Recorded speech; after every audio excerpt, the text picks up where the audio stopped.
AR9 ವಾರ್ತೆಗಳ ವಾರ್ತಾ ಸಂಚಿಕೆಗೆ ಲಕ್ಷ್ಮೀ ಗಾದ್ಗಿಮಾಡು ವಂದನೆಗಳು. ಇಂದಿನ ಮುಖ್ಯಾಂಶಗಳು. ನಿಜಗುಣಾನಂದ ಸ್ವಾಮಿಗಳಿಗೆ ರಕ್ಷಣೆ ನೀಡಲು ಒತ್ತಾಯ, ಬಾಬುರಾವ್ ಹೊನ್ನ.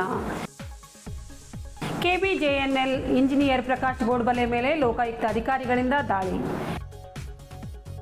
SC/ST ಪಂಗಡದ ಸಮುದಾಯಕ್ಕೆ -24% ಅನುದಾನ ಮೀಸಲಿಡಲು ಒತ್ತಾಯ, ಮಹೇಶ್ ಕೋರ್ನಾಳ್ಕರ್. ಇರಾನ್ ಇಸ್ರೇಲ್ ನಡುವೆ ಮಹಾಯುದ್ಧ, ದುಬೈನಲ್ಲಿ ಬೀದರ್ ಮೂಲದ 7 ಜನರ ಪರದಾಟ, ಮರಳಿ ತಾಯ್ನಾಡಿಗೆ ಕರೆಸಿಕೊಳ್ಳುವ ಭರವಸೆ ನೀಡಿದ ಸಾಗರ್ ಖಂಡ್ರೆ.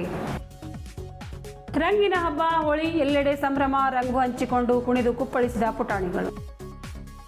ಬಸವಾದಿ ಶರಣರಾದ ಬೈಲುಹೊಂಗಲದ ಪೂಜ್ಯ ನಿಜಗುಣಾನಂದ ಸ್ವಾಮಿಯವರಿಗೆ ರಕ್ಷಣೆ ನೀಡಬೇಕು ಹಾಗೂ ಅವರ ವಿರುದ್ಧ ವಾಕ್ ಸಮರ ನಡೆಸುತ್ತಿರುವವರ ಮೇಲೆ ಕಾನೂನು ಕ್ರಮ ಕೈಗೊಳ್ಳಬೇಕೆಂದು ಪ್ರಗತಿಪರ ಸಂಘಟನೆ ಮುಖಂಡರೂ ಆದ CPI ಕಾರ್ಯದರ್ಶಿ ಕಾಮ್ರೇಡ್ ಬಾಬುರಾವ್ ಹೊನ್ನ ಸರ್ಕಾರಕ್ಕೆ ಒತ್ತಾಯಿಸಿದರು. ಗುರುವಾರ ಇಲ್ಲಿಯ ಪತ್ರಿಕಾಭವನದಲ್ಲಿ ನಡೆಸಿದ ಸುದ್ದಿಗೋಷ್ಠಿಯಲ್ಲಿ ಬಾಬುರಾವ್ ಹೊನ್ನ ಅವರು ಮಾತನಾಡಿ, ನಿಜಗುಣಾನಂದ ಸ್ವಾಮಿಗಳ ವಿರುದ್ಧ ಈಗಾಗಲೇ ವಾಕ್ ಸಮರ ನಡೆಯುತ್ತಿದೆ. ಮುಂಬರುವ ದಿನಗಳಲ್ಲಿ ಅವರನ್ನು ಕೊಲೆ ಮಾಡುವ ಸಾಧ್ಯತೆ ಇದ್ದು, ಹೀಗಾಗಿ ಸರ್ಕಾರ ಕೂಡಲೇ ಎಚ್ಚೆತ್ತುಕೊಂಡು ಅವರಿಗೆ ಪೊಲೀಸ್ ರಕ್ಷಣೆ ನೀಡಬೇಕೆಂದು ಆಗ್ರಹಿಸಿದರು. ಈ ಹಿಂದೆಯೂ ಪ್ರಗತಿಪರ ಚಿಂತಕರು, ಖ್ಯಾತ ಸಾಹಿತಿಗಳಾದ MM ಕಲಬುರ್ಗಿ, ಪತ್ರಕರ್ತರಾದ ಗೌರಿ ಲಂಕೇಶ್ ಅವರನ್ನು ಹತ್ಯೆ ಮಾಡಲಾಗಿತ್ತು. ಇತ್ತೀಚೆಗೆ ಬಸವ ಕಲ್ಯಾಣದಲ್ಲಿ ನಡೆದ ಘಟನೆಯ ಕುರಿತು ತನಿಖೆ ನಡೆಸಿ ತಪ್ಪಿತಸ್ಥರ ವಿರುದ್ಧ ಕ್ರಮ ಜರುಗಿಸಬೇಕು ಎಂದು ಒತ್ತಾಯಿಸಿದರು. ದೇಶ ರಾಜ್ಯಗಳಲ್ಲಿ ಎಲ್ಲೆಲ್ಲಿ ಹಿಂದೂ ವಿರಾಟ ಸಮಾವೇಶ ನಡೆಯುತ್ತಿವೆ, ಅಲ್ಲಿ ದಂಗೆ, ಕೋಮು ಘರ್ಷಣೆಗಳು ನಡೆಯುತ್ತಿವೆ ಎಂದರು. ರಾಜ್ಯದಲ್ಲಿ ನಡೆಯುತ್ತಿರುವ ಹಿಂದೂ ಸಮಾವೇಶಗಳಲ್ಲಿ ಜಾತ್ಯತೀತ ಪಕ್ಷವಾಗಿರುವ ಕಾಂಗ್ರೆಸ್ ಪಕ್ಷದ ನಾಯಕರು, ಕಾರ್ಯಕರ್ತರು ಭಾಗಿಯಾಗಿ ಸದಸ್ಯತ್ವ ಪಡೆಯುತ್ತಿರುವುದು ಸಮಂಜಸವಲ್ಲ ಎಂದು ಹೇಳಿದರು. ಪ್ರಸಕ್ತ ಸಮಯದಲ್ಲಿ ಕಾವಿಗಳು ಖಾದಿ ಪರ ಮಾತನಾಡುತ್ತಿದ್ದರೆ, ಖಾದಿಗಳು ಕಾವಿ ಪರ ಮಾತನಾಡಿ ಸಂವಿಧಾನ ವಿರೋಧವಾಗಿ ನಡೆದುಕೊಳ್ಳುತ್ತಿದ್ದಾರೆ ಎಂದು ಆರೋಪಿಸಿದರು. ಸುದ್ದಿಗೋಷ್ಠಿಯಲ್ಲಿ ಓಂ ಪ್ರಕಾಶ್ ರೊಟ್ಟೆ, ಸಂತೋಷ್ ಜೋಳದಪ್ಪ ಮತ್ತಿತರರು ಇದ್ದರು.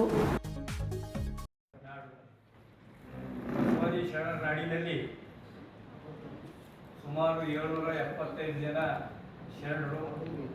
ಈ ಶರಣರಲ್ಲಿ ಎಲ್ಲರೂ ಬಹಳಷ್ಟು ಜನ OBC ಕ್ಲಾಸಿಂದ ಬಂದಂಥವ್ರು ಮತ್ತು ಕಾಯಕ ಜೀವಿಗಳು. ಈ ಕಾಯಕ ಜೀವಿಗಳಿದ್ದಾಗ ನಾವು ಕರ್ನಾಟಕದಲ್ಲಿ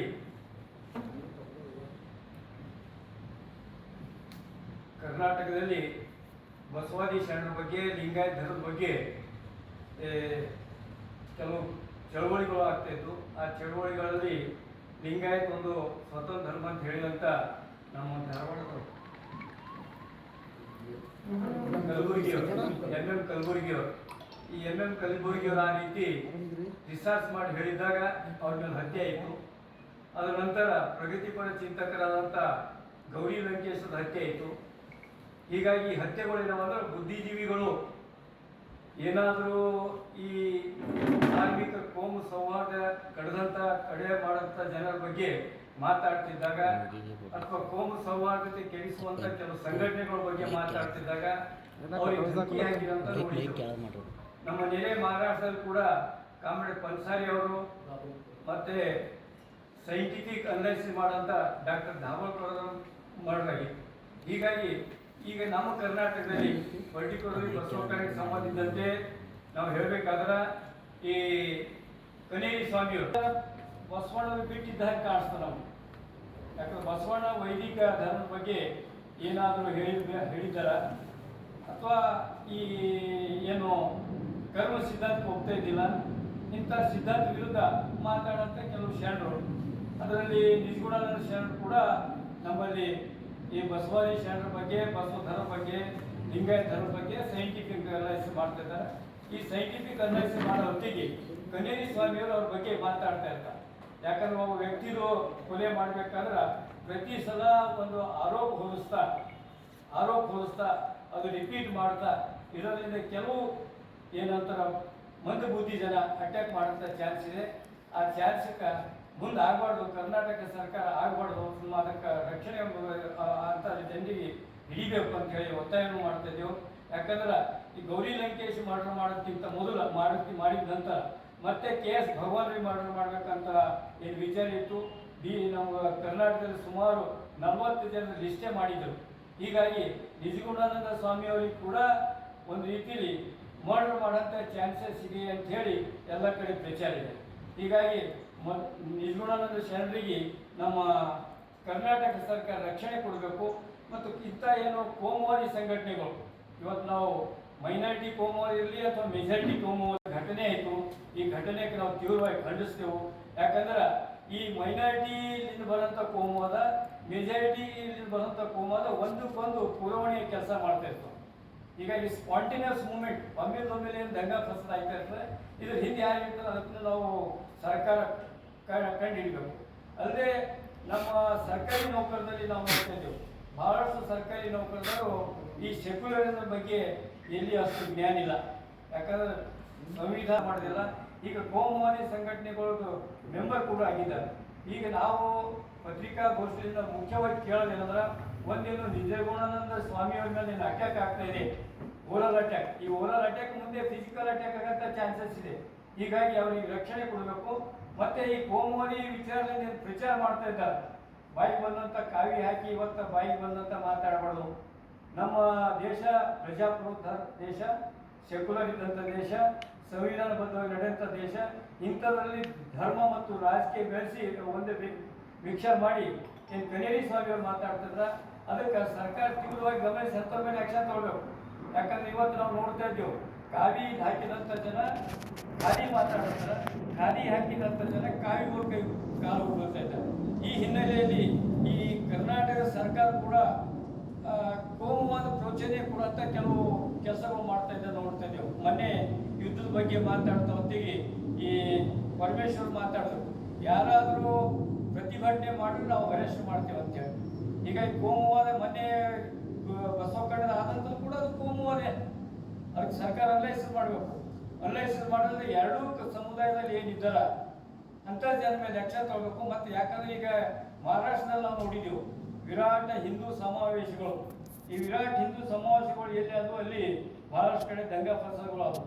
ನಮ್ಮ ಕರ್ನಾಟಕದಲ್ಲಿ ಕೂಡ ವಿರಾಟ್ ಏನು ಹಿಂದೂ ಸಮಾವೇಶ ಮಾಡ್ತಾ ಅದರಲ್ಲಿ ಸೆಕ್ಯುಲರ್ ಇದ್ದಂಥ ಕಾಂಗ್ರೆಸ್ ಕಾರ್ಯಕರ್ತರು, ಕಾಂಗ್ರೆಸ್ ಲೀಡರ್ಗಳೆಲ್ಲ ಭಾಗವಹಿಸ್ತಾರೆ. ಇದು ಕಾಂಗ್ರೆಸ್ ಸರ್ಕಾರ ಮಾಡೋಂಥ ದೊಡ್ಡ ತಪ್ಪು. ಹೀಗಾಗಿ ಇವತ್ತು ಏನು ಧರ್ಮ ಮತ್ತು ರಾಜಕೀಯ ಮಿಕ್ಸರ್ ಮಾಡಿ ಏನು ಕನೇರಿ ಸ್ವಾಮಿಯವರು ಮಾತಾಡ್ತಾರೆ, ಅದಕ್ಕೆ ನಾವು ತೀವ್ರ ಖಂಡನೆ ಮಾಡ್ತೇವೆ. ನಿಜಗುಣಾನಂದ ಸ್ವಾಮಿಯವರಿಗೆ ರಕ್ಷಣೆ ಕೊಡಬೇಕು. ಪ್ರಗತಿಪರವಾದಂಥ ಸಂಘಟನೆಗಳೆಲ್ಲ ನಿಜಗುಣಾನಂದ ಸ್ವಾಮಿಯವರು ಪರವಾಗಿದ್ದಾರೆ ನಮ್ಮ ರಾಜ್ಯದಲ್ಲಿ. ಮತ್ತು ಬುದ್ಧಿಜೀವಿಗಳೇನಿದ್ದಾರೆ, ಈ ಬುದ್ಧಿಜೀವಿಗಳಲ್ಲಿ ಈ ಏನಂತಾರೆ ಬಡತನ ಬುದ್ಧಿಜೀವಿಗಳು. ಯಾಕಂದ್ರೆ ಬುದ್ಧಿಜೀವಿಗಳು ಸಂವಿಧಾನ ಪರವಾಗಿ ಮಾತಾಡಬೇಕು. ಆ ಬುದ್ಧಿಜೀವಿಗಳು ಕೆಲವು ತಪ್ಪು ಹಾದಿ ಹಿಡಿದು ವಚನ ದರ್ಶನ ಅಂತ ಮಾಡಿದಾಗ ಕೂಡ ನಮ್ಮಲ್ಲಿ ಯಾರು ಈ ಮಠದ ಸ್ವಾಮಿಗಳು ಮಾತಾಡಿಲ್ಲ. ವಚನ ದರ್ಶನ ಪುಸ್ತಕ ಬಂದಾಗ ಮಾತಾಡ ಭ್ರಷ್ಟ ಅಧಿಕಾರಿಗಳ ಮೇಲೆ ರಾಜ್ಯದ ವಿವಿಧ ಕಡೆ ಏಕಕಾಲಕ್ಕೆ ಲೋಕಾಯುಕ್ತ ಅಧಿಕಾರಿಗಳ ದಾಳಿ ನಡೆಸಿದ್ದಾರೆ. ಬೀದರ್ ಜಿಲ್ಲೆಯ ಭಾಲ್ಕಿಯಲ್ಲಿರುವ ಅವರ ಮನೆ ಮೇಲೆ, ಒಡೆತನ ಖಾಸಗಿ ಶಾಲೆ ಮೇಲೆ ಲೋಕಾಯುಕ್ತ ದಾಳಿ ನಡೆಸಿದರು. ಭಾಲ್ಕಿ ತಾಲೂಕಿನ ವರವಟ್ಟಿಬ್ರಿ ಗ್ರಾಮದಲ್ಲಿರುವ ಮನೆ ಮೇಲೆ ದಾಳಿ ನಡೆಸಿದ್ದಾರೆ. ಆದಾಯಕ್ಕಿಂತ ಹೆಚ್ಚಿನ ಗಳಿಕೆ ಆರೋಪದ ಹಿನ್ನೆಲೆಯಲ್ಲಿ ಲೋಕಾಯುಕ್ತರು ದಾಳಿ ನಡೆಸಿ ಅಗತ್ಯ ದಾಖಲೆಗಳನ್ನು ಪರಿಶೀಲನೆ ನಡೆಸುತ್ತಿದ್ದಾರೆ. ವಿಜಯಪುರ ಜಿಲ್ಲೆಯ ಇಂಡಿ ತಾಲೂಕಿನ KBJNJE ಪ್ರಕಾಶ್ ಗೋಡ್ಬಲೆ, ಇಂಡಿ ಕಚೇರಿ, ಬೆಂಗಳೂರು ಹಾಗೂ ಭಾಲ್ಕಿಯ ಮನೆಯ ಮೇಲೂ ಲೋಕ ಅಧಿಕಾರಿಗಳು ದಾಳಿ ನಡೆಸಿದ್ದಾರೆ. ಪರಿಶೀಲನೆ ನಂತರ ಭ್ರಷ್ಟ ಅಧಿಕಾರಿಗಳ ಕ್ರಮ ಸಂಪಾದನೆ ಬಯಲಾಗಿದೆ.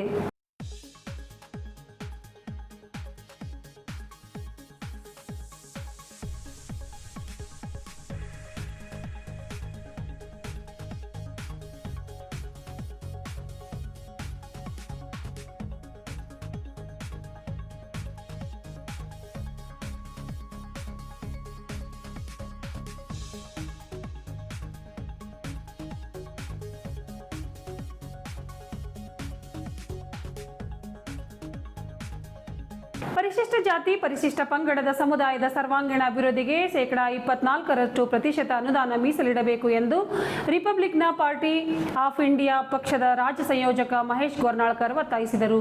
ಗುರುವಾರ ಇಲ್ಲಿಯ ಜಿಲ್ಲಾ ಪತ್ರಿಕಾ ಭವನದಲ್ಲಿ ನಡೆಸಿದ ಸುದ್ದಿಗೋಷ್ಠಿಯಲ್ಲಿ ಅವರು ಮಾತನಾಡಿ, ಮೀಸಲಿಟ್ಟ ಅನುದಾನ ಅನ್ಯ ಕಾರ್ಯಕ್ಕೆ ಬಳಸಬಾರದು, ಕರ್ನಾಟಕದಲ್ಲಿ ಬೌದ್ಧ ಅಭಿವೃದ್ಧಿ ನಿಗಮ ಸ್ಥಾಪನೆ ಮಾಡಬೇಕು ಎಂದರು. ಮಹೇಶ್ ಗೊರ್ನಾಳ್ಕರ್ ಅವರು ಮಾತನಾಡಿ, ಕರ್ನಾಟಕದ ಪ್ರತಿ ಹಳ್ಳಿಯಲ್ಲಿ ದಲಿತರಿಗೆ ಸ್ಮಶಾನ ಭೂಮಿ ಮಂಜೂರು ಮಾಡಬೇಕು. ಪ್ರತಿ ಜಿಲ್ಲೆ, ತಾಲೂಕು ಮತ್ತು ಹೋಬಳಿ ಮಟ್ಟದಲ್ಲಿ ಸುಸಜ್ಜಿತವಾದ ಡಾಕ್ಟರ್ BR ಅಂಬೇಡ್ಕರ್ ಭವನಗಳು ನಿರ್ಮಾಣ ಮಾಡಬೇಕು. ಫಾರಂ ನಂಬರ್ 50.50, 53 ಮತ್ತು 57 ಅರ್ಜಿ ಸಲ್ಲಿಸಿ ಬಗರ್ ಹುಕುಂ ಸಾಗುವಳಿ ಮಾಡುತ್ತಿರುವ ರೈತರಿಗೆ ಅರಣ್ಯ ಇಲಾಖೆ ಅನ್ಯಾಯ ಮಾಡುತ್ತಿರುವುದನ್ನು ನಿಲ್ಲಿಸಬೇಕು ಮತ್ತು ಎಲ್ಲ ರೈತರಿಗೆ ಸಿ ಫಾರಂ ಮಂಜೂರು ಮಾಡಬೇಕು ಎಂದು ಆಗ್ರಹಿಸಿದರು. ಮನೆ ಇಲ್ಲದೆ ಬಾಡಿಗೆ ಮನೆಗಳಲ್ಲಿ ವಾಸಿಸುವ ಎಲ್ಲ ವರ್ಗದವರಿಗೆ ನಿವೇಶನ ಮತ್ತು ಮನೆ ಮಂಜೂರು ಮಾಡಬೇಕು. ಆಶಾ ಕಾರ್ಯಕರ್ತೆಯರಿಗೆ ಖಾಯಂ ನೌಕರರೆಂದು ಪರಿಗಣಿಸಿ 18,000 ರೂಪಾಯಿ ವೇತನ ನೀಡಬೇಕು ಮತ್ತು ಮುಂಬಡ್ತಿ ನೀಡಬೇಕು. ಬೀದರ್ನಲ್ಲಿ ಸ್ಲಂ ಬೋರ್ಡ್ನಿಂದ ಪ್ರಧಾನಮಂತ್ರಿ ಆವಾಸ್ ಯೋಜನೆಯಲ್ಲಿ ನಿರ್ಮಾಣವಾಗುತ್ತಿರುವ 750 ಮನೆಗಳು ನಿರ್ಮಾಣದಲ್ಲಿ ಭ್ರಷ್ಟಾಚಾರ ಮಾಡುತ್ತಿರುವ ಗುತ್ತಿಗೆದಾರರಿಗೆ ಕಪ್ಪು ಪಟ್ಟಿಗೆ ಸೇರಿಸಬೇಕು ಮತ್ತು ಉನ್ನತ ಮಟ್ಟದ ಅಧಿಕಾರಿಗಳಿಂದ ತನಿಖೆ ನಡೆಸಿ ತಪ್ಪಿತಸ್ಥ ಅಧಿಕಾರಿಗಳಿಗೆ ನೌಕರಿಯಿಂದ ವಜಾ ಮಾಡಬೇಕು ಎಂದು ಒತ್ತಾಯಿಸಿದರು. ಸುದ್ದಿಗೋಷ್ಠಿಯಲ್ಲಿ RPI ಪಕ್ಷದ ಜಿಲ್ಲಾಧ್ಯಕ್ಷ ಪ್ರಕಾಶ್ ರಾವಣ್, ರಾಜ್ಯ ಸಮಿತಿ ಸದಸ್ಯ ಗಂಗಮ್ಮ ಫುಲೆ, ಕಲಬುರಗಿ ವಿಭಾಗೀಯ ಮಹಿಳಾ ಕಾರ್ಯಾಧ್ಯಕ್ಷೆ ಉಷಾಬಾಯಿ ಬನ್ಸುಡೆ, ಜಿಲ್ಲಾ ಮಹಿಳಾ ಪ್ರಧಾನ ಕಾರ್ಯದರ್ಶಿ ಶಶಿಕಲಾ ಶರ್ಮಾ, ಬೀದರ್ ಮಹಿಳಾ ತಾಲೂಕು ಅಧ್ಯಕ್ಷ ಸೋನಮ್ಮ ಕಸ್ತೂರೆ ಇದ್ದರು. ಹಳ್ಳಿದಲ್ಲಿ ಏನಾಗ್ತಾ ಇದೆ ಅಂದ್ರೆ ಸ್ಮಶಾನ ಭೂಮಿ ಕೊರತೆ ಇದೆ. ನಮ್ಮ ಬೌದ್ಧರು ಮತ್ತು ಬುದ್ಧರ ಅನುಯಾಯಿಗಳು, ಬಾಬಾ ಸಾಹೇಬ್ರ ಅನುಯಾಯಿಗಳು ಮೊದಲೆಲ್ಲ ಯಾರೋ ಶ್ರೀಮಂತರೆಲ್ಲ ಹೊಲ ಇರ್ತದ ಒಯ್ದು ಯಾರಾದ್ರೂ ಸತ್ತರು ಹೂಳ್ತಾರ ಒಯ್ದು. ಆದ್ರೆ ಈ ಬೌದ್ಧ ಧರ್ಮದ ಪಾಲನೆ ಪ್ರಕಾರ ನಾವು ಸುಡುವಂತ ಒಂದು ಇದು ಪ್ರಾರಂಭ ಆಗಿದೆ ಸಂಸ್ಕಾರ. ಆದ್ರೆ ಮಳೆಗಾಲ ಸಮಯಕ್ಕ ಮಳೆ ಬಂತಂದ್ರೆ ಹೆಣ ಮನೆಗೆ ಹೊರ ಬೀಳಕ್ಕೂ ಆಗಲ್ಲ. ಹಾಗಾಗಿ ಸರ್ಕಾರ ಪ್ರತಿ ಹಳ್ಳಿಯಲ್ಲಿ ಸ್ಮಶಾನ ಭೂಮಿ ಮಂಜೂರು ಮಾಡಿ ಅಲ್ಲಿ ಒಂದು ಶೆಡ್ ನಿರ್ಮಾಣ ಮಾಡಬೇಕು. ಅದು ಉದ್ಯೋಗ ಖಾತ್ರಿಯೆಲ್ಲ ಮಾಡ್ತೀರಿ ಅಥವಾ ಕಂದಾಯ ಇಲಾಖೆಯಲ್ಲಿ ಮಾಡ್ತೀರಿ, ಪಂಚಾಯತಿಯಲ್ಲಿ ಮಾಡ್ತೀರಿ, ಯಾವ ರೀತಿ ಮಾಡ್ತೀರಿ, ಸ್ಮಶಾನ ಭೂಮಿ ನಿರ್ಮಾಣ ಮಾಡಿ ಅಲ್ಲಿ ಎಲ್ಲರಿಗೆ ಒಂದು ಜೀವಂತ ಇದ್ದಾಗ ನೀವು ಏನೋ ಮೂಲಭೂತ ಸೌಕರ್ಯ ಕೊಡಕ್ಕಾಗಲ್ಲ. ಆದ್ರೆ ಅಟ್ಲೀಸ್ಟ್ ಅವರು ಆ ವ್ಯಕ್ತಿ ಸತ್ತಾಗ ಸ್ವಾಭಿಮಾನದಿಂದ ಒಂದು ಅಂತ್ಯಕ್ರಿಯೆ ಆಗುವಂತ ಪ್ರಯತ್ನ ಕೂಡ ಈ ಸಂವಿಧಾನಬದ್ಧವಾಗಿ ಆಗ್ಬೇಕು ಅಂತೇಳಿ ಸರ್ಕಾರ ಮೇಲೆ ನಮ್ಮ ಒತ್ತಡ ಇದೆ. ಮತ್ತು ಜಿಲ್ಲಾ, ತಾಲೂಕು ಮತ್ತು ಹೋಬಳಿ ಮಟ್ಟದಲ್ಲಿ ಡಾಕ್ಟರ್ ಬಾಬಾ ಸಾಹೇಬ್ ಅಂಬೇಡ್ಕರ್ನ ಹೆಸರಿನ ಮೇಲೆ ಸುಸಜ್ಜಿತವಾದ ಅಂಬೇಡ್ಕರ್ ಭವನಗಳಾಗಬೇಕು. ಆ ಒಂದು ಭವನಗಳಿಗೆ ಜ್ಞಾನ ಸೌಧ ಅಂತ ಹೆಸರು ಕೊಟ್ಟು ಅಲ್ಲಿ ಲೈಬ್ರರಿಗೆ ಹೆಚ್ಚಿಗೆ ಮಹತ್ವ ಕೊಡ್ಬೇಕು. ಲೈಬ್ರರಿ ಇರಬೇಕು. ನಮ್ಮ ಬಡ ಜನರು, ದಲಿತರು, ಅಂಬೇಡ್ಕರ್ ಅನುಯಾಯಿಗಳು ಮದುವೆ ಕಾರ್ಯಕ್ರಮ, ಯಾವುದೇ ಒಂದು ಕಾರ್ಯಕ್ರಮ ಇದ್ರೂ ಕೂಡ ಅವರಿಗೆ ಅಲ್ಲಿ ಮಾಡ್ಲಿಕ್ಕೆ ಬಹಳ ಕಡಿಮೆ ದುಡ್ಡಲ್ಲಿ ಆ ಒಂದು ಮದುವೆ ಆಗಿರ್ಬೋದು, ಯಾವುದೇ ಕಾರ್ಯಕ್ರಮ, ಸಂಸ್ಕೃತಿ ಕಾರ್ಯಕ್ರಮ, ಯಾವುದೇ ಸಾಮಾಜಿಕ ಕಾರ್ಯಕ್ರಮ, ಧಾರ್ಮಿಕ ಕಾರ್ಯಕ್ರಮ ಆಗಲಿಕ್ಕೆ ಅನುಕೂಲ ಆಗ್ತದೆ ಅನ್ನೋದು ನಮ್ಮ ಒಂದು ಇದು. ಆಮೇಲೆ ಬೀದರ್ನಲ್ಲಿ ಪ್ರಧಾನಮಂತ್ರಿ ಆವಾಸ್ ಯೋಜನೆಯಲ್ಲಿ 750 ಮನೆಗಳು ಬೀದರ್ನಲ್ಲಿ ಸ್ಲಂ ಬೋರ್ಡ್ನಿಂದ ನಿರ್ಮಾಣ ಆಗ್ಬೇಕಂತ ಪ್ರಾರಂಭ ಆಗಿತ್ತು ಕೆಲಸ ಕಾರ್ಯಗಳು. ಅದರ ಗುತ್ತಿಗೆದಾರರು ಇವತ್ತ ಭ್ರಷ್ಟಾಚಾರ ಮಾಡುತ್ತಾ ಇವತ್ತು 750 ಮನೆಗಳದಾಗ ಸುಮಾರು 700 ಮನೆಗಳು ಇದ್ದಿನ ಮನೆನೂ ಉಳಿಸ್ಕೊಂಡು ಪಾಪ ಎಲ್ಲಾ ಜನ ಬಾಡಿಗೆ ಮನೆ ಅಲ್ಲಿ ಇಲ್ಲಿ ಗುಡಿಸಿದಾಗ ಹೋಗೋ ಪರಿಸ್ಥಿತಿ ಬಂದದ್ದು. ಆ ಕಾರಣಕ್ಕ ಯಾರು ಗುತ್ತಿಗೆದಾರ ಇದಾರ, ಸ್ಲಂ ಬೋರ್ಡ್ ಕೆಲಸ ಬೀದರ್ದಾಗ ನಡೆದ ಇಂಥ ಇಬ್ಬರು ಮಂತ್ರಿಗಳು ಇದ್ರು ಕೂಡ ನಮ್ಮಲ್ಲಿ ಅವ್ರಿಗೆ ಒಂದು ಕಂಟ್ರೋಲ್ ಇಲ್ಲ. ಹಾಗಾಗಿ ಅವ್ರ ಮಂತ್ರಿಯವ್ರ ಗಮನಕ್ಕೂ ತರ್ತೀವಿ, ನಾವು ಪ್ರೆಸ್ ಮೀಟ್ ಮೂಲಕವಾಗ್ಲೂ ಹೇಳ್ತಾ ಇದ್ದೀವಿ. ಆದ್ರೆ ಈ ಕಡೆ ಯಾರು ಕಿವಿ ಕೊಡ್ತಿಲ್ಲ ಬಡವರ ಪರವಾಗಿ. ಆಮೇಲೆ ಬೀದರ್ನಲ್ಲಿ ಯಾರ್ಯಾರು ಜನ ಮನಿ ಇಲ್ಲದೆ ಎಷ್ಟೋ ವರ್ಷಗಳಿಂದ ಬಾಡಿಗೆ ಮನೆಯಲ್ಲಿ ವಾಸ ಮಾಡ್ತಾ ಇದ್ದಾರೆ, ಅವ್ರಿಗೆ ಯಾವತ್ತು ಒಂದು ಸೂರು ಕೊಡ್ತೀರಿ ಅಂತ ನಮ್ಮ ಸರ್ಕಾರ ಪ್ರಶ್ನೆ ಇದೆ. ಒಂದು ಸಮೀಕ್ಷೆ ಮಾಡಿ ನಗರಸಭೆ ಮೂಲಕ ಸಿಟಿಯಲ್ಲಿ ಮಹಾನಗರ ಪಾಲಿಕೆ ಪಟ್ಟಣ ಆರೋಗ್ಯದ್ದು ಮನೆ ಮನೆ ಹೋಗಿ ಭೇಟಿ ಕೊಟ್ಟು ಸರ್ಕಾರಕ್ಕೆ ಎಲ್ಲಾ ವಿಷಯ ಸಂಗ್ರಹಣೆ ಮಾಡುವಂತವ್ರು ಆಶಾ ಕಾರ್ಯಕರ್ತರು ಅವ್ರಿಗೆ ಕೇವಲ 5,000 ರೂಪಾಯಿ ಕೊಡ್ತಾ ಇದ್ದಾರೆ. ಅವರಿಗೆ 18,000 ರೂಪಾಯಿ ಸ್ಯಾಲರಿ ಕೊಡ್ಬೇಕು, ಅವ್ರಿಗೆ ಖಾಯಂ ನೌಕರ ಅಂತ ಪರಿಗಣಿಸ್ಬೇಕು, ಮತ್ತೆ ಅವ್ರಿಗೆ ಮುಂಬಡ್ತಿ ಕೊಡ್ಬೇಕು. ಯಾಕೆ ಅಂಗನವಾಡಿ ಹೆಲ್ಪರ್ ಇದ್ದವ್ರಿಗೆ ಅಂಗನವಾಡಿ ಟೀಚರ್ ಅಂತ ಮುಂಬಡ್ತಿ ಕೊಡ್ತಾರೆ, ಅಂಗನವಾಡಿ ಟೀಚರ್ ಇದ್ದವರಿಗೆ ಸೂಪರ್ವೈಸರ್ ಅಂತ ಮುಂಬಡ್ತಿ ಕೊಡ್ತಾರೆ. ಹಾಗೆ ಆಶಾ ಕಾರ್ಯಕರ್ತರಿಗೆ ಕೂಡ ಕಿರಿಯ ಆರೋಗ್ಯ ಸಹಾಯಕಿ, ಹಿರಿಯ ಆರೋಗ್ಯ ಸಹಾಯಕಿ ಅಂತ ಹೇಳಿ ಅವ್ರಿಗೆ ಮುಂಬಡ್ತಿ ಕೊಡುವ ನಿಟ್ಟಿನಲ್ಲಿ ಸರ್ಕಾರ ಈ ಕಡೆ ಗಮನ ಕೊಡಬೇಕು. SCP TSP ದುಡ್ಡು ಯಾವ ರೀತಿ ವಂಚನೆ ಆಗ್ತಾ ಇದೆ ಅಂದ್ರೆ ಮಾನ್ಯ ಸಿದ್ದರಾಮಯ್ಯ ಸಾಹೇಬ್ರಿಗೂ ಗೊತ್ತದ, ಎಲ್ಲೋ ಸಚಿವರಿಗೂ ಗೊತ್ತದ. SC ಮನಿ ತೋರಿಸ್ತಾರೆ ಹೆಸರು, ನಾಮಕೆ ವಾಸ್ತೆ SC ಹೆಸರು ST ಹೆಸರು ತೋರಿಸಿ ಅದು ಎಲ್ಲ ಜನರಲ್ ಓಣಿಗಳಲ್ಲಿ ಮನೆಗಳು ಮಾಡ್ತಾರೆ. ಆ ನಮ್ದೆಲ್ಲ ದುಡ್ಡು ದುರ್ಬಳಕೆ ಮಾಡುವಂಥದ್ದು. ಸಮಾಜ ಕಲ್ಯಾಣ ಇಲಾಖೆ ಅಂದ್ರೆ ಡಸ್ಟ್ಬಿನ್ ಅಂತ ತಿಳ್ಕೊಂಡ್ರು ಎಲ್ಲರ ಕಣ್ಣು ಅವ್ರ ಅದೇ ಇಲಾಖೆ ಮೇಲೆ. ಅದು ದುಡ್ಡು ಯಾವ ರೀತಿ ದುರ್ಬಳಕೆ ಮಾಡ್ಕೋಬೇಕು ಅನ್ನೋದು ಸರ್ಕಾರದ ಸಚಿವರು, ಶಾಸಕರುಗಳು ಎಲ್ಲರೂ ಅದು ದುಡ್ಡು ಕೊಳ್ಳೆ ಹೊಡೆಯುವಂತ ಕೆಲಸ ಆಗ್ತದೆ. ಇವತ್ತು ಸಂವಿಧಾನ ಜಾರಿಯಾಗಿ 70-75 ವರ್ಷ ಆಗಿ ಮತ್ತು ಸ್ವತಂತ್ರ ಸಿಗು ಆದ್ರೂ ಕೂಡ ಇವತ್ತು ಎಷ್ಟೋ ಕೇರಿಗಳಲ್ಲಿ ದಲಿತರ ಓಣಿಗಳಲ್ಲಿ ಒಳ್ಳೆ ರಸ್ತೆ ಇಲ್ಲ, ಒಳ್ಳೆ ಚರಂಡಿ ವ್ಯವಸ್ಥೆ ಇಲ್ಲ, ಅವ್ರಿಗೆ ಕುಡಿಯುವ ನೀರಿನ ವ್ಯವಸ್ಥೆ ಇಲ್ಲ. ಇದು ಎಲ್ಲ ಸರ್ಕಾರ ಜವಾಬ್ದಾರಿ. ಎಲ್ಲಿ ಅನ್ಯಾಯ ಆಗ್ತದೆ, ಎಲ್ಲಿ ರೋಡು ನಾಲಿ ಮೂಲಭೂತ ಸೌಕರ್ಯ ಇಲ್ಲ, ಅಲ್ಲಿನ ಸರ್ಕಾರಗಳ ಮೇಲೆನೆ ನಾವು ಅಟ್ರಾಸಿಟಿ ಕೇಸ್ ಹಾಕುವಂತ ಪ್ರಯತ್ನ ಮುಂದೆ ನಾವು ಮಾಡ್ತೀವಿ. ಮತ್ತೆ ಸರ್ಕಾರದ ಯಾವುದೇ ಇಲಾಖೆಯವರು, ಯಾವುದೇ ಒಬ್ಬ ಸಾರ್ವಜನಿಕರು ಅಲ್ಲಿ ಕೆಲಸಕ್ಕೆ ಹೋದ್ರೆ ಅವ್ರಿಗೆ ತೊಂದರೆ ಕೊಡ್ಲಾರ್ದಾಗ ಅವ್ರಿಗೆ ಗೌರವಯುತವಾಗಿ ನೋಡ್ಕೊಂಡು ಅವ್ರ ಕೆಲಸ ತುರ್ತಾಗಿ ಮಾಡ್ಕೊಳ್ಬೇಕು. ಇಲ್ಲಾಂದ್ರೆ ಮುಂದಿನ ದಿನಗಳಲ್ಲಿ RP ಅಂಬೇಡ್ಕರ್ ಪಕ್ಷ ನಿಮ್ಮ ವಿರುದ್ಧವಾಗಿ ಹೋರಾಟಕ್ಕೆ ಸದಾ ಸಿದ್ಧ ಇರ್ತದ. ಬೀದರ್ ಜಿಲ್ಲೆಯ ಸರ್ವಾಂಗೀಣ ಅಭಿವೃದ್ಧಿಗೆ ನಾವೆಲ್ಲರೂ ಕಂಕಣ ಬದ್ಧ ನಿಲ್ತೀವಿ. ಎಲ್ಲ ಸಚಿವರು ಎಲ್ಲ ಪಕ್ಷದವರಿಗೆ ಕರೆದು ಏನೇನ್ ಕೆಲಸ ಆಗ್ಬೇಕು ಅನ್ನೋದು ಚರ್ಚೆ ಮಾಡ್ಬೇಕು. ಇವ್ರಿಗೆ ಎಲೆಕ್ಷನ್ದಾಗ ಅಷ್ಟೇ ಮಾತಾಡ್ತಾರ, ಅದು ಗೆದ್ದ ಮೇಲೆ ಎಲ್ಲಾ ಪಾರ್ಟಿಗಳಿಗೆ ಕರೆದು ಏನೇನು ಬೇಕು, ಯುವಕರಿಗೆ ಕರೆದು ಏನ್ ಮಾಡ್ಬೇಕು, ಮಹಿಳೆಯರಿಗೆಲ್ಲ ಸೇರಿಸಿ ಏನೇನ್ ಕೆಲಸಗಳು ಬೇಕಂತ ಯಾರು ಕೇಳೋದಿಲ್ಲ. ಮಾನ್ಯ ಮಂತ್ರಿಗಳು ಈ ಒಂದು ನಿಟ್ಟಿನಲ್ಲಿ ಮುಖ್ಯಮಂತ್ರಿ ಅವರು ನಿರ್ಧಾರ ಮಾಡ್ಬೇಕೇನಂದ್ರ ಆಯಾ ಸಚಿವರು ಆಯಾ ಜಿಲ್ಲೆದಲ್ಲಿ ಎಲ್ಲಾ ಸಂಘ ಸಂಸ್ಥೆಗಳಿಗೆ, ಆಮೇಲೆ ಯುವಕರಿಗೆ, ಮಹಿಳಾ ಹೋರಾಟಗಾರರು, ರೈತರಿಗೆಲ್ಲ ಕರೆದು ಅವರಿಗೆ ಮೀಟಿಂಗ್ ಮಾಡಿ ಏನೆಲ್ಲ ಕೆಲಸಗಳು ಆಗ್ಬೇಕು ಅನ್ನೋದು ಚರ್ಚೆ ಆಗ್ಬೇಕು. ಕೆಲವೊಂದು ಕಮಿಟಿಗಳಿಗೆಲ್ಲ ಚೇರ್ಮನ್ MLA ಆ MLA ಏನ್ ಮಾಡ್ತಾ ಇದಾರಂದ್ರ ಈ ಮನುಷ್ಯ ನಮ್ ಕಾರ್ಯಕರ್ತ ಇದನ್ನ ಇಲ್ಲೋ ಇಲ್ಲ ಅಂದ್ರೆ ಅಂತವ್ರಿಗೆ ಮನೆ ಕೊಡೋದಾಗ್ಲಿ, ಲೋನ್ಗಳು ಕೊಡೋದಾಗ್ಲಿ ಕೊಡ್ತಾ ಇಲ್ಲ. ಹಾಗಾಗಿ ಯಾರಿಗೆ ಅನ್ಯಾಯ ಆಗಿದೆ, ಯಾರು ಜರೂರತ್ ಇದೆ ಯಾವುದೇ ಯೋಜನೆ ಅಂತವ್ರಿಗೆ ಕೊಡುವಂತ ಕೆಲಸ ಆಗ್ಬೇಕು. ಯಾವುದೇ ಜಿಲ್ಲಾ ಮಟ್ಟದ ಜಿಲ್ಲಾಧಿಕಾರಿಗಳು, CO ಆ ಕಮಿಟಿಗಳಿಗೆ ಅಧ್ಯಕ್ಷ ಆಗ್ಬೇಕು. ಇಲ್ಲ MLA ನೀವೇ ಇರ್ತೀರಿ ಇರ್ರಿ, ಪಕ್ಷಾತೀತವಾಗಿ ಯಾರಿಗೆ ಅವಶ್ಯಕತೆ ಇದೆ ಅವ್ರಿಗೆ ಮನೆ ಕೊಡ್ರಿ ಅನ್ನೋದು ಕೂಡ ನಮ್ಮ ಬೇಡಿಕೆ ಇದೆ. ಈಗಾಗಲೇ ನಮ್ಮ ರೈತರು, ಕಾರಂಜ ನಿರಾಶ್ರಿತರು ರೈತರು 2-3 ವರ್ಷ ಹೋರಾಟ ಮಾಡಿದ್ರು. ಅವ್ರಿಗೆ ಇವತ್ತಿಗೂ ಅವ್ರಿಗೆ ಯಾವುದೇ ಮೂಲಭೂತ ಸೌಕರ್ಯ ಅವ್ರಿಗೆ ಅನುದಾನ ಬಂದಿಲ್ಲ. ಸುಮ್ಮನೆ ಎಲ್ಲಾ ಮಂತ್ರಿಗಳೆಲ್ಲ ಸುಳ್ಳು ಹೇಳಿ ಅವ್ರಿಗೆ ಎಬ್ಬಿಸಿದ್ರು. ಅದು ಅವ್ರಿಗೆ ಮೂಲಭೂತ ಸೌಕರ್ಯ ಸಿಗ್ಬೇಕು. ಏನ್ ಈಗಾಗಲೇ ಕಮಿಟಿಗೆ ಒಂದು ವರದಿ ಹೋಗಿದೆ, ಅದು ಕೂಡ ತುರ್ತಾಗಿ ಅವರಿಗೆಲ್ಲ ದುಡ್ಡು ಬರ್ಬೇಕಂತ ಹೇಳಿ ನಮ್ಮ ಬೇಡಿಕೆ ಇದೆ. ಹಂಗಾಗಿ ಸರ್ಕಾರ, ಮಾನ್ಯ ಮುಖ್ಯಮಂತ್ರಿಗಳು ಬಜೆಟ್ ನಲ್ಲಿ SCP TSP ಗೆ 24% ಅನುದಾನ ಮೀಸಲಿಟ್ಟು ಯಾವುದೇ ಕಾರಣಕ್ಕೂ ಈ ಹಣ ಬೇರೆ ಅನ್ಯ ಕಾರ್ಯಕ್ಕೆ ಬಳಸಬಾರದು ಅಂತೇಳಿ ನಮ್ಮ Republican party of India Ambedkar ಪಕ್ಷದ ಒಂದು ಬೇಡಿಕೆ ಇದೆ. ಎಲ್ಲಾ ಜಾತಿ ಧರ್ಮದ ಬಡವರಿಗೆ ವಸತಿ ಸಿಗಬೇಕು, ನೀರಿನ ವ್ಯವಸ್ಥೆ ಆಗ್ಬೇಕು, ನಾಲಿ ರೋಡ್ ಏನೇನ್ ಬೇಕು ಜನರಿಗೆ ಯಾರಿಗೂ ತೊಂದರೆ ಆಗದಾಗ ಸಮೀಕ್ಷೆ ಮಾಡಿ ಜಿಲ್ಲಾಡಳಿತ ಒಬ್ಬ ನೋಡಲ್ ಅಧಿಕಾರಿ ಅಂತ ಮಾಡಿ ಅಲ್ಲೆಲ್ಲ ಸಮೀಕ್ಷೆ ಮಾಡಿಕೊಂಡು ಮೂಲಭೂತ ಸೌಕರ್ಯ ಕೊಡುವಂತ ಕೆಲಸ ಆಗಬೇಕು. ಇಲ್ಲಾಂದ್ರ ಸಂಬಂಧಪಟ್ಟ ಇಲಾಖೆ ಮೇಲೆ ನಾವು ದಲಿತ ವಿರೋಧಿ ಮತ್ತ ಅಂತ ಹೇಳಿ ಪಟ್ಟ ಕಟ್ಟಿ ಅವ್ರ ಮೇಲೆ ಅಟ್ರಾಸಿಟಿ ಕೇಸ್ ಬುಕ್ ಮಾಡ್ತೀವಿ ಅಂತ ಹೇಳಿ ಈ ನಿಟ್ಟಿನಲ್ಲಿ ಹೇಳಕ್ಕೆ ಇಷ್ಟಪಡ್ತೀನಿ. ಧನ್ಯವಾದಗಳು. ದುಬೈಗೆ ಪ್ರವಾಸ ಮಾಡಿದ ಅಣ್ಣ ತಮ್ಮ ತಾಯ್ನಾಡಿಗೆ ಕರೆಸಿಕೊಳ್ಳುವಂತೆ ಮನವಿ ಮಾಡಿದ್ದಾರೆ. ನಾಗನಾಥ್ ಬಸ್ನಾಳೆ ಸೇರಿದಂತೆ 7 ಜನ ಬೀದರ್ನವರು ದುಬೈನಲ್ಲಿದ್ದಾರೆ. ಈ ಬಗ್ಗೆ ಮಾಧ್ಯಮಗಳು ಸುದ್ದಿ ಪ್ರಸಾರ ಮಾಡಿದವು. ದುಬೈನಲ್ಲಿ ಸಂಕಷ್ಟದಲ್ಲಿರುವ ಜನರ ಜೊತೆ ಆಡಿಯೋ ಕಾಲ್ನಲ್ಲಿ ಮಾತನಾಡಿ ಸಂಸದ್ ಸಾಗರ್ ಖಂಡ್ರೆ ಅವರು ಧೈರ್ಯ ತುಂಬಿದರು. ಸಾಗರ್ ಖಂಡ್ರೆ ಅವರು 7 ಜನರೊಂದಿಗೆ ಮಾತನಾಡಿ, ಯಾವುದೇ ಕಾರಣಕ್ಕೂ ತಾವು ಹೆದರಬೇಡಿ, ಈಗಾಗಲೇ ನಾನು ರಾಜ್ಯ ಸರ್ಕಾರ ಮತ್ತು ಸಂಬಂಧಿಸಿದ ಅಧಿಕಾರಿಗಳೊಂದಿಗೆ ನಿರಂತರವಾಗಿ ಸಂಪರ್ಕದಲ್ಲಿದ್ದು ಆದಷ್ಟು ಬೇಗ ಮರಳಿ ತಮ್ಮನ್ನು ತಾಯ್ನಾಡಿಗೆ ಕರೆಸಿಕೊಳ್ಳುವುದಾಗಿ ಎಂದು ತಿಳಿಸಿದ್ದಾರೆ. ಕೇಂದ್ರ ಮತ್ತು ರಾಜ್ಯ ಸರ್ಕಾರದಿಂದ ಎಲ್ಲ ರೀತಿಯ ಪ್ರಯತ್ನಗಳು ನಡೆಯುತ್ತಿವೆ ಎಂದು ತಿಳಿಸಿದರು. ಇಂಡಿಯನ್ ಎಂಬಸಿ ಜೊತೆ ನಾನು ನಿರಂತರವಾಗಿ ಸಂಪರ್ಕದಲ್ಲಿದ್ದಾನೆ. ನಿಮ್ಮ ರಕ್ಷಣೆ ನಮ್ಮ ಜವಾಬ್ದಾರಿಯಾಗಿದ್ದು ನಿಮಗೇನೂ ಆಗಲ್ಲ, ಭಯಪಡಬೇಡಿ ಎಂದು ಧೈರ್ಯ ತುಂಬಿದರು. ನಮಸ್ಕಾರ, ನಾನು ನಾಗನಾಥ್ ಬಸ್ನಾಳೆ, ಬೀದರ್ ರಹವಾಸಿ. 24ನೇ ತಾರೀಕು ದಿವಸ ವೇದಾಂತ್ ಟೂರ್ಸ್ ಸೋಲಾಪುರ ಅವರಿಂದ ದುಬೈಗೆ ಬಂದಿದ್ದೇವೆ. ಇಲ್ಲಿ ದುಬೈನಲ್ಲಿ ನಮ್ಮ ಪ್ರಯಾಸ ಮುಗಿಸ್ಕೊಂಡು 20 ಮಾರ್ಚ್ 1ನೇ ತಾರೀಕಿಗೆ ವಾಪಸ್ ಬರಬೇಕಾಗಿತ್ತು.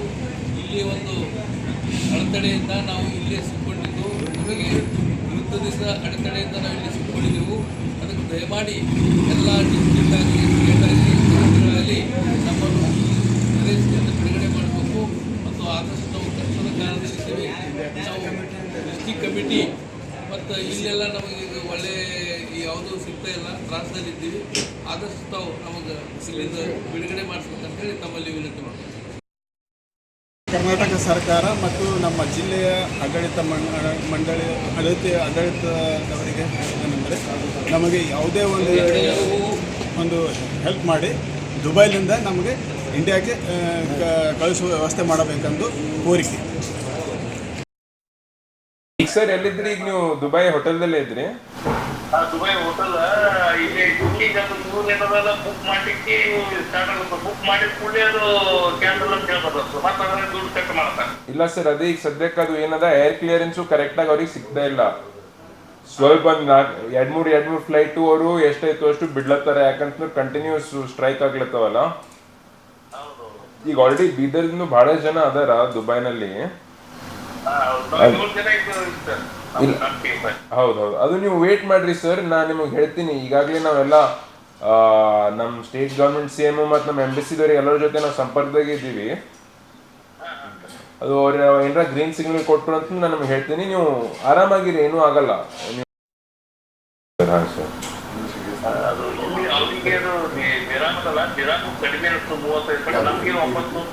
ಇಲ್ಲ ಇಲ್ಲ, ಹೌದು ಹೌದು ಹೌದು, ಇಲ್ಲ ಕರೆಕ್ಟ್ ಅದ ರೀ, ಅದು ಕರೆಕ್ಟ್ ಅದ.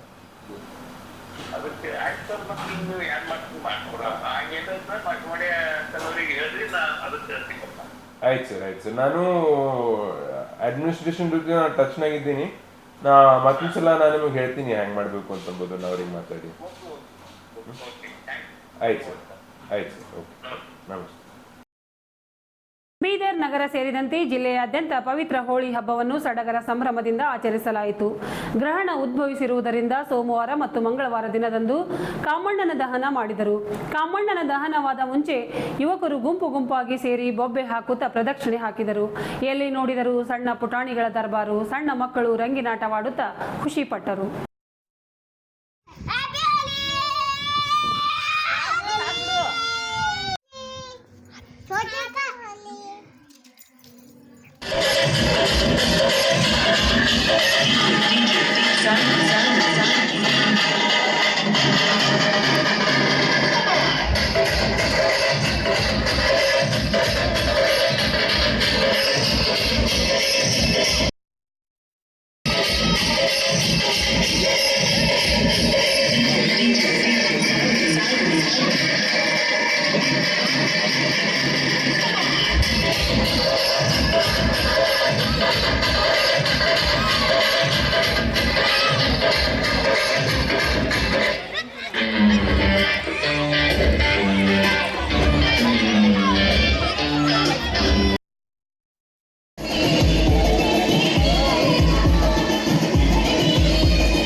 ಇದರೊಂದಿಗೆ ನಮ್ಮ ಇಂದಿನ ವಾರ್ತಾ ಪ್ರಸಾರ ಮುಕ್ತಾಯವಾಯಿತು. ಮುಂದಿನ ವಾರ್ತೆಗಳೊಂದಿಗೆ ಮತ್ತೆ ಭೇಟಿಯಾಗೋಣ. ವಂದನೆಗಳು.